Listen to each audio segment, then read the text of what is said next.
मुहित अरसे में एक अजीबोगरीब इत्तेफाक हुआ। आर्मीनिया के साहिल के करीब कोस्ट ऑफ वेल्स की लोकेशन पर 3 बहरी जहाज डूब गए। यह जहाज 5 दिसंबर 1664 को डूबा, जिसमें 81 मुसाफिर सवार थे। इनमें सिर्फ एक ही जिंदा बच सका, जिसका नाम इस बाद सन 1785 में एक मुसाफिर सवार थे, जिनमें से सिर्फ एक ही बच पाया और हैरान उसका नाम भी ह्यू विलियम्स था। 2 जहाज सेम लोकेशन, एक ही तारीख, बच जाने वाला मुसाफिर भी एक और उनका नाम भी सेम। ये बज़ाहिर एक पुरस्रार इत्तेफाक था, लेकिन फिर इसकी पुरस्रारियत मजीद बढ़ी जब 75 साल बाद एक और जहाज आर्मीनिया के साहिल के करीब कोस्ट ऑफ वेल्स की लोकेशन पर तबाह हो जाता है, जो कि एक छोटा जहाज था जिसमें सिर्फ 25 लोग सवार थे। जिस दिन ये जहाज डूबा तब तारीख वही 5 दिसंबर की थी। के बाद तमाम मुसाफिरों को बचा लिया गया, लेकिन सिर्फ एक मुसाफिर डूब गया और उसका नाम था ह्यू विलियम्स। 1840 और 1960 अमेरिका के प्रेसिडेंट जिस साल मुंतखब हुए उन सालों का आखिरी डिजिट 0 था। ये 120 साल पर मुहित एक लंबा अरसा है और इस अजीब अरसे में लोगों ने कहना शुरू कर दिया कि इन तमाम सुदूर की मौत एक नतीजे में हुई। कुछ लोगों के मुताबिक इस लानत की जड़ें कई सदियां पीछे जाकर मिलती हैं, जब सन 1800 की दहाई के आगाज में अमेरिका की ताज़ा तरीन में फैल रही थी। ताहम मकामी अमेरिकन्स ने, जो हजारों साल इस सरजमीन पर मुकीम थे, इस फॉर्मेशन ग्रुप बनाया जिसका सरबराह टेकोम्सा और उसका भाई टेनिस कोवाटोवा था। इन दोनों भाइयों ने हमला जंग में लोगों की कमांड की, लेकिन सन 1811 में ये दोनों एक American military officer William Henry Harrison की आर्मी के अगेंस्ट टिपिकानोय के मकाम पर एक बड़ी और अजीम जंग हार गए और इन नेटिव अमेरिकन की कन्फेडरेशन कभी बहाल नहीं हो सकी। टेकोम्सा के भाई को उस दौर में एक रूहानी आदमी का दर्जा हासिल था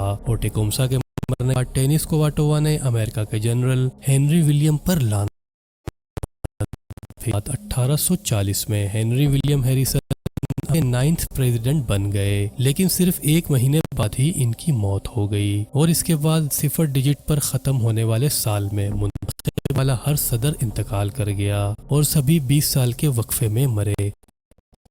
शायद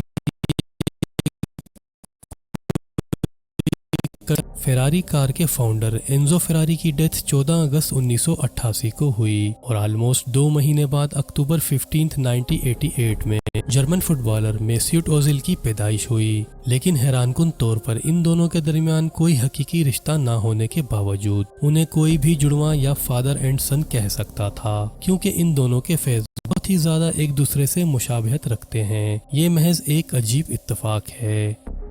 हूवर डैम की कंस्ट्रक्शन में अफराद अपनी जानों से हाथ धो बैठे थे, लेकिन 20 दिसंबर 1922 को इस डैम की तामीर के दौरान मरने वाले पहले शख्स और तामीर मुकम्मल होने से पहले आखिरी मरने वाले शख्स में कुछ अनोखा इत्तेफाक था।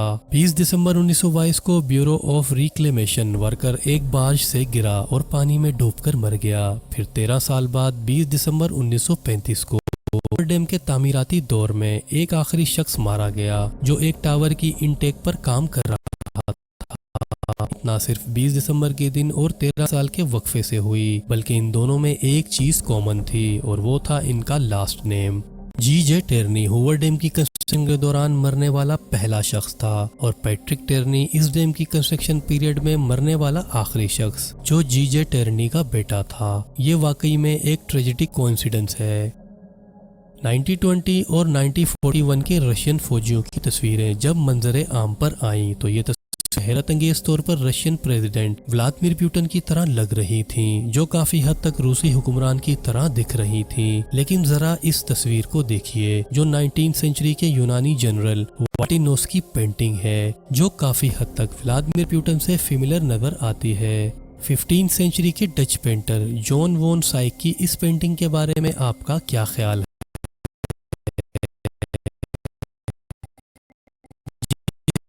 एक ही चेहरा है या ये सब एक हैरत अंगेज इत्तेफाक है जो सदियों से सामने आ रहा है? स्टार माइकल जैक्सन की फोटो है और ये 17वीं सेंचुरी के जर्मनी के एक शख्स की पुरस्कार तस्वीर है। ये दोनों तस्वीरें काफी ज्यादा मुश्तरक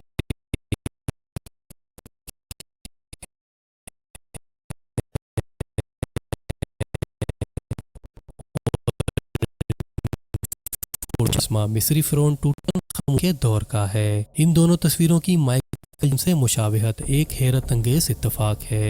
लेकिन इसी तरह एक और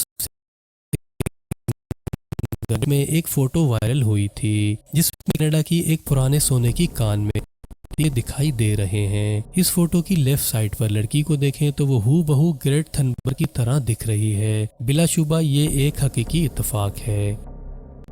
माइकल जैक्सन से मिलते जुलते इस कदीम मिस्री मुजस्मे में एक कमी है और वो है इसकी नोज। आइए चंद और मिस्री मुजस्मे देखते हैं, कुछ और फिर कुछ इस तरह के। इन सब तस्वीरों में एक ही कमी है और वो है इनकी टूटी हुई। लेकिन इन सब में ऐसा कई दहाइयों से हिस्टोरियंस ऐसा सोचते थे कि ऐसा हो सकता है, लेकिन इनमें से बहुत से स्टेचूज अपने टोम्स में अच्छी तरह महफूज थे, तो फिर ये हादसा या इत्तेफाक नहीं हो सकता। बहुत से हिस्टोरियंस के मुताबिक इन स्टेचूज की नाक जानबूझकर तोड़ी, क्योंकि कदीम मिस्रियों का ये अकीदा था कि जब कोई शख्स मर जाता है तो इसकी रूह इस स्टेचू हो जाती है जो उन्हें रिप्रेजेंट करती है। लिहाजा इन पर गलबा हासिल करने के लिए हुक्मरानी करने वाले फिरौन के हरीफ फिरौनों के स्टेचूज की नाक तोड़ दिया करते थे और उनका ये मानना था कि स्टेचूज की नाक तोड़ने के बाद इनके अंदर मौजूद रूहें सांस नहीं ले सकती थीं। इन टूटे नाक वाले मुजस्समों सिर्फ यही एक वजाहत नहीं है। कुछ एक्सपर्ट्स के मुताबिक मकबरों को लूटने वाले तोहम परस्त डाकू भी इसके कसूरवार हैं।